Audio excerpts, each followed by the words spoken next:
فكان أول شيء سمعته يقول أفشوا السلام وأطعموا الطعام وصلوا الأرحام وصلوا بالليل والناس نيام تدخلوا الجنة بالسلام আব্দুল্লাহ ইবনে সালাম বলেন আব্দুর রাসূল সাল্লাল্লাহু আলাইহি ওয়াসাল্লাম যখন মদিনায় আসলেন, মক্কা থেকে হিজরত কইরা মদিনায় আসছেন, রাসূলকে দেখার জন্য মানুষ ভিড় জমাইছে লাম্মা কাদিমান নবী সাল্লাল্লাহু আলাইহি ওয়াসাল্লাম আল মাদিনাতা ইনজাফালান নাস আলাইহি। রাসূলকে দেখার জন্য কে আসলো শুনলাম তো একজন ব্যক্তি মক্কা থেকে আসবে, হিজরত করে আসতেছে, লোকটারে একটু দেখি, দেখার জন্য মানুষ ভিড় জমাইছে। ওয়া কুনতু ফি মান ইনজাফালা, আব্দুল্লাহ ইবনে সালাম বলেন যে সমস্ত ব্যক্তিরা ভিড় জমাইছিল এদের মধ্যে আমিও ছিলাম। এদের মধ্যে আপনারা নতুন মেহমান মনে করেন, আমাকে দেখার জন্য কিছু মানুষ ভিড় জমাইছে, আপনিও দেখলেন যে দেখি কে আসলো।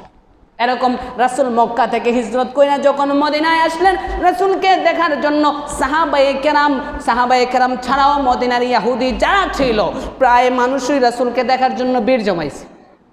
কি জমাইছে? ভিড় জমানো বুঝেন? ভিড় জমানো বুঝেন তো? ভিড় জমাইছে।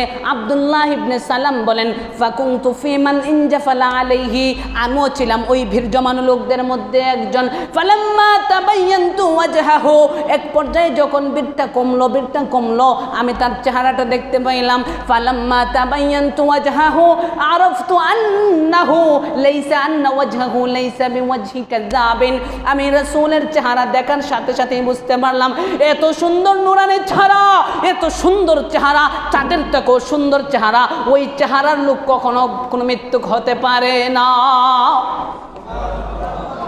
এত সুন্দর চেহারা রাসূলের ছিল, এত সুন্দর চেহারা ছিল রাসূলের।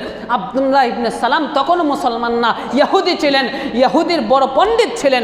বলেন আমি দেখতে গেলাম, ওই চেহারাটা দেখা মাত্রই আমার ভিতরে আসলো রে ওই লোক জীবনও মিথ্যক হতে পারে না। ফালাম্মা তাবায়্যানতু ওয়াজহাহু আরাফতু আন্না ওয়াজহাহু লাইসা বিওয়াজহি কাযাবিন, এটা কোনো মৃত্যুকের চেহারা হতে পারে না।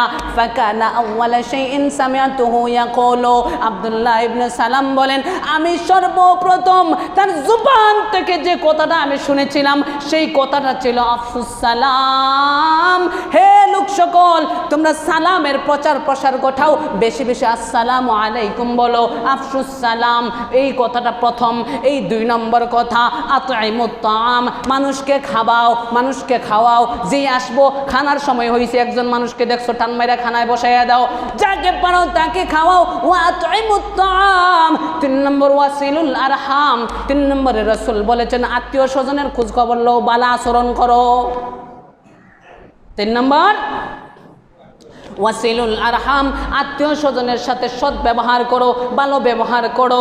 4 নাম্বার হলো ওয়াসাল্লু বিল্লাইলি ওয়ান নাসু নিয়াম, রাসূল বলেন গভীর রাতে নামাজ পড়ো। ওয়াসাল্লু বিল্লাইলি, রাতে নামাজ পড়ো। ওয়ান নাসু নিয়াম, যখন মানুষ ঘুমায় যায় এই নামাজের ব্যাখ্যা স্পষ্ট।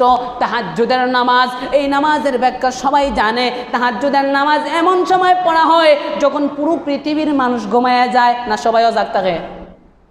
হ্যাঁ, তাহাজ্জুদের সময় সব অজাগ থাকে, সব অজাগ, রমরমা অজাগ। আপনার আল্লাহ খান ওলানি তাহাজ্জুদের সময় নাক দেখায় ঘুমায়, তাহাজ্জুদের সময় মানুষ ঘুমে থাকে, রাসূল নিজেও জানেন। এজন্য বলেছেন ওয়াসাল্লু বিল্লাইলি ওয়ান নাসু নিয়াম, তুমি এমন সময় রাতের এমন আদারের নামাজ পড়ো যখন মানুষ ঘুমায়া যায়।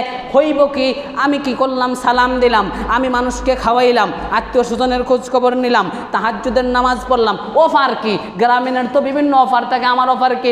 রাসূল বলেন তাদখুলুল জান্নাতা বিসালাম, যদি এই 4টা কাজ করতে পারো তুমি নিরাপদে জান্নাতে প্রবেশ করবে।